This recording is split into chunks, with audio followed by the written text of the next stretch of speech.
দেখতে পারবেন, three dot আইকনে একটা টাচ করবেন, তারপর একটু নিচে আসবেন। নিচে আসলে এখানে দেখতে পারবেন পেজ নামে একটা অপশন রয়েছে। তো পেজের উপরে একটা টাচ করবেন। পেজের উপরে টাচ করার পরে এখানে আপনারা ক্রিয়েট নামে একটা অপশন দেখতে পাবেন, ক্রিয়েটের উপরে একটা টাচ করে দেবেন। তো এখানে টাচ করার পরে এখানে আপনারা দেখতে পারবেন গেট স্টার্ট। তো গেট স্টার্টের উপরে একটা টাচ করে দেবেন। তো আপনারা এখানে আপনাদের পেজের নামটা দিয়ে দিবেন, আপনারা যে নামটা দিতে চাচ্ছেন সেটা দিয়ে দিবেন। তো আমি একটা নাম দিয়ে দিলাম। তারপরে এখানে দেখতে পারবেন নেক্সট অপশন। তো আপনারা এই নেক্সট অপশনের উপরে একটা টাচ করে দেবেন।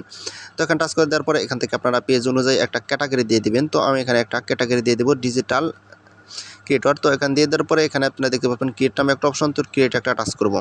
তো ক্রিয়েটে টাচ করার পরে এখানে একটু লোডিং হবে। লোডিং হওয়ার পরে কিন্তু আপনাদের পেজটা কিন্তু অটোমেটিক খোলা হয়ে যাবে। তারপরে এখান থেকে আপনারা ভিডিও ক্রিয়েটর অনুযায়ী আপনারা এখান থেকে যে কোনো একটা সিলেক্ট করে দেবেন।